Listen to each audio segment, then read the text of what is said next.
Until today, nothing was ever thought of sacrificing to our country's wrongs.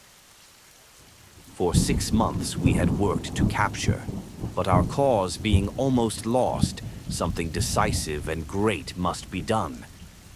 But its failure was owing to others who did not strike for their country with a heart. I struck boldly and not as the papers say. I walked with a firm step through 1,000 of his friends, was stopped, but pushed on. A colonel was at his side. I shouted Sic Semper before I fired, and in jumping broke my leg. I passed all of his pickets, then rode 60 miles that night, with the bone of my leg tearing the flesh at every jump. I can never repent it. Though we hated to kill, our country owed all her troubles to him, and God simply made me the instrument of his punishment. The country is not what it was. This forced union is not what I have loved. I care not what becomes of me. I have no desire to outlive my country. This night, before the deed, I wrote a long article and left it for one of the editors of the National Intelligencer, in which I fully set forth the reasons for our proceedings. He, or the South?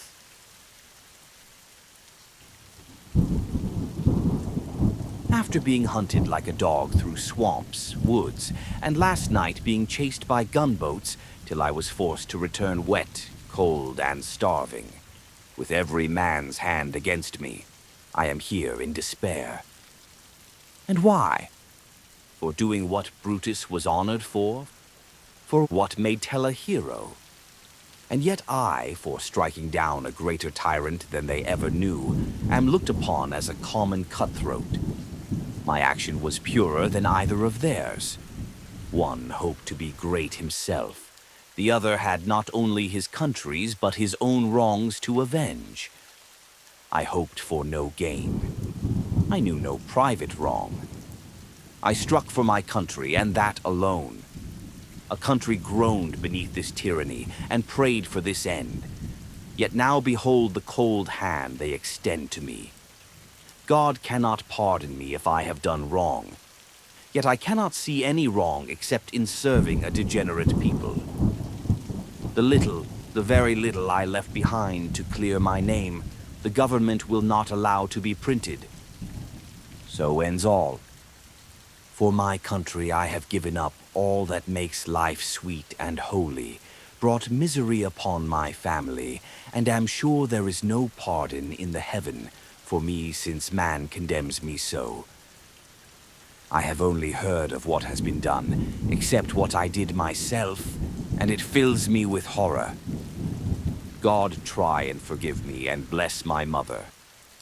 Tonight I will once more try the river with the intent to cross, though I have a greater desire and almost a mind to return to Washington, and in a measure clear my name, which I feel I can do. I do not repent the blow I struck. I may before my God, but not to man. I think I have done well, though I am abandoned, with the curse of Cain upon me. If the world knew my heart, that one blow would have made me great, though I did desire no greatness. Tonight I try to escape these bloodhounds once more. Who can read his fate? God's will be done.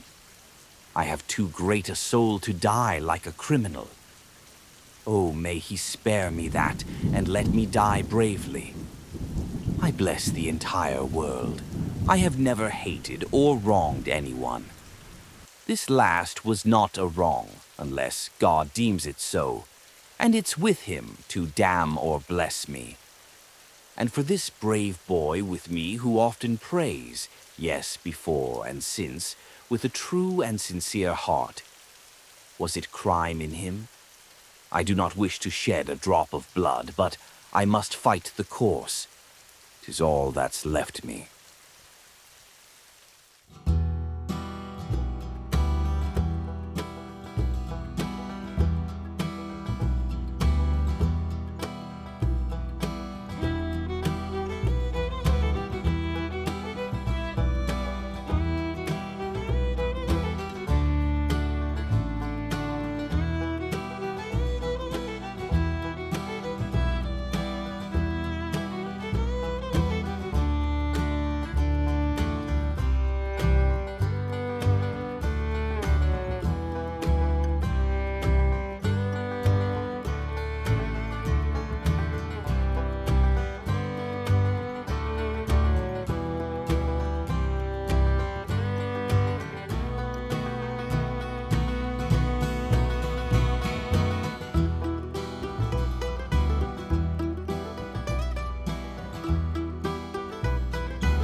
enjoyed today's video and would like to see more content like this, be sure to take a shot at the like button, subscribe, and ring that notification bell to stay up to date with all the latest BirdDogg content. If you'd like to support the channel, for a limited time there's exclusive Civil War Diaries merchandise available at the